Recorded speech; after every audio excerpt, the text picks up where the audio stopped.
how to calculate the amount of moles for gases in diameter, how to calculate the amount of moles in solutions, and of course examples for these calculations. Okay, start with the Avogadro's constant. Before we have learned how to calculate 1 mole, remember? Avogadro's constant actually present the amount of particles, and particles actually is a general term. Particles can be atoms, molecules, or formula units. So Avogadro's constant represents the amount of particles in 1 mole of any substance. For example, let's say we have 1 mole of sodium, which is an atom. 1 mole of sodium contains 6.02 times 10 power of 23 atoms of sodium. That's the number of atoms in 1 mole of sodium, which is Avogadro's constant, 6.02 times 10 power of 23. Okay, 1 mole of hydrogen, H2, it's a molecule, a diatomic molecule because it contains 2 atoms, contains 6.02 times 10 power of 23 molecules of hydrogen. So this is a molecule. 1 mole of sodium chloride, which is a unit formula, contain also 6.02 times 10 power of 23. So in these examples, you can see that 1 mole of an atom or 1 mole of molecule of 1 mole of formula unit contain the same number of atoms, molecules, or formula unit. This number, which is constant, this is called Avogadro's constant. So now we know that 1 mole of any substance contain the same number or contain a constant number of particles, which is 6.02 times 10 power of 23. We call that Avogadro's constant. Previously, we have learned that we can calculate actually the amount of moles using that rule. Amount of moles equal mass divided by molar mass, which is mR. Okay, some of you said you can understand by this way, so I made that for you. M equals N times mR, and N, which is moles, equal divided by mR. So we can say that the amount of moles is called by N, mass is M, divided by mR, which is the molar mass. Okay, now let's go ahead and start with how to calculate the number of moles of gases and solutions. Okay, let's start with gases. Okay, gases actually, like any other quantity, has to be measured. And to measure gases, we measure gases actually by centimeter cube or liters, because they are fluids, right? But in calculations, we have to turn this centimeter cube or liter into a diameter cube. This is called a diameter cube. Okay, take care of that because this will help you in converting quantities. 1 liter, if you have the quantity in 1 liter, you can directly 1 liter equal 1 diameter cube. So if you have liter, you don't have to convert anything. 1 liter equals 1 diameter cube.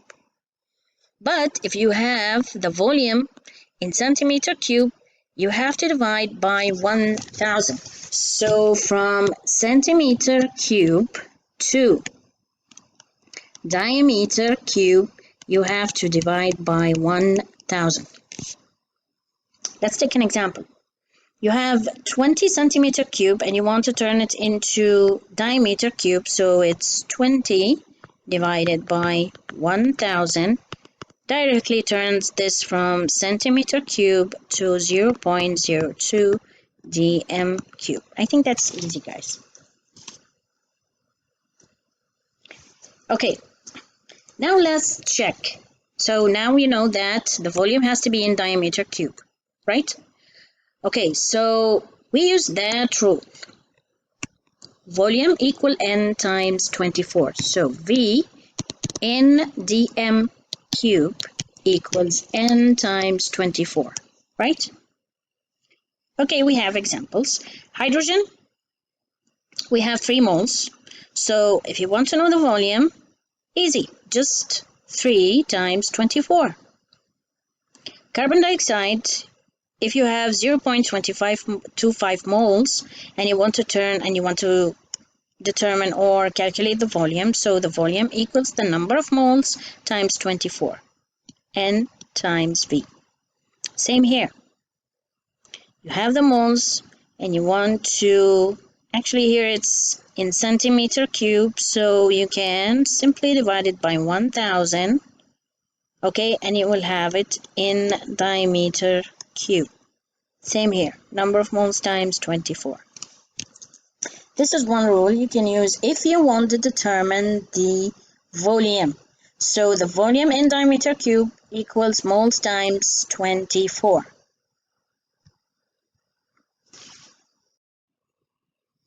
Okay, now let me check that. First, remember the first rule? We wrote, okay, let me get that, okay. So in the previously, just now, we said that to calculate the volume in diameter cube, we multiply n times 24. But what if I want just the n? So I can divide by 24, here 24. So I have the same rule, but written in another way. So n equals volume in diameter cube divided by 24. So using that for gases, you can, if you're given the moles, you can determine the volume. If the volume is there, you can calculate the n. Okay, let's check the examples. For methane, the volume of gas is 225.6 diameter cube. So here you have V, and you want n.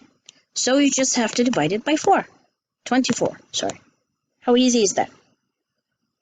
Again, you have the volume, and you want n. So again, you divide it by 24, and you have to make sure it's in diameter cube, guys. Again, divide by 24. Now for that, you have to divide by 1000 times 24. Remember, you have to turn it into diameter cube. Okay, next. That was for gases. Now for solutions. The amount of substances in moles equal concentration times volume. Concentration, sometimes we write it in molar. M, capital M without the R. Okay, this is molar. Or the unit is mole per diameter cube. Okay. So to calculate the number of moles for solutions, you just have to multiply the concentration times the volume, and the volume also has to be in diameter cube.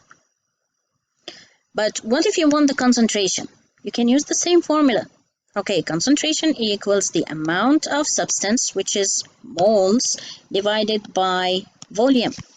So concentration, molarity, equals N divided by V in diameter cube. Okay, let's try one example here. Calculate the moles. Okay, so we need N, okay, of solute dissolved in 2 diameter cube of 0.1 mole of solution. Now, let's write what's given to us. Number of moles are needed, and you have the volume 2 dm cube, and also you have the concentration C, which is 0.1 mole per diameter cube. So you need the N, you have the V, volume, and you have the concentration. Which one can we use? Of course, we can use the first one. So N actually equals 2 times 0.1. Okay. me try. So we have 2 divided by 0.1 okay, 2 divided by 0.1, it's 20 moles. Okay, this was a simple example. Now another example. Okay, this example we have 25 centimeter cube of 0.050 mole per diameter cube of sodium carbonate. Okay, so here we have the volume of sodium carbonate and we have the concentration of sodium carbonate. Was completely neutralized by 20 centimeter cube of hydrochloric acid. So we have also the volume of hydrochloric acid. Calculate the concentration of hydrochloric acid. Okay, so first step, before you forget, you have to turn these into diameter cubes. So each one of them you have to divide by 1000. Okay? Second step, you have to write the equation and it has to be balanced. So from the problem here, we have sodium carbonate reacting with HCl to give sodium chloride, water, and CO2. Okay, check the balance, it's balanced. Okay, from the equation, now, he's saying that from the equation, he's given the volume and the concentration of sodium carbonate. So for sodium carbonate, we have the volume, which is now 0.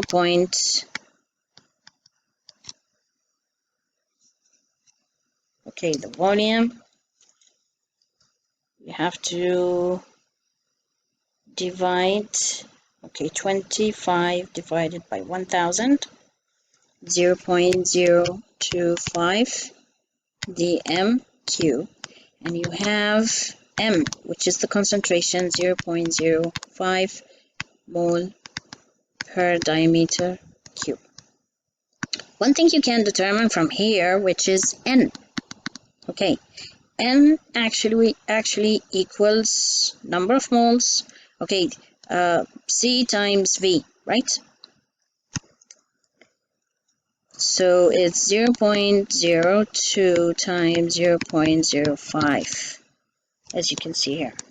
So the number of moles of sodium carbonate is 0.00125 moles.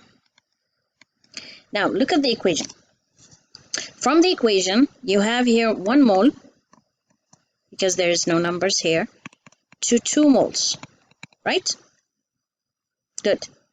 So from the equation, Na2CO3, when it's compared to HCl, from the equation we have 1 mole to 2 moles. But actually, when we calculated the sodium carbonate, we have 0.00125 moles. So how many moles will be there? Cross multiply, so N for HCl will be 2 times 0.00125. Okay, so actually that gives 2 times the number of moles of HCl is 0.00125. Okay, so now you have the number of moles, and remember here you have the volume, so you can use that. See? 25, sorry. Okay. So you can just multiply the V into the N and you have the concentration. Hope you're fine. See you next time. This is our video for today.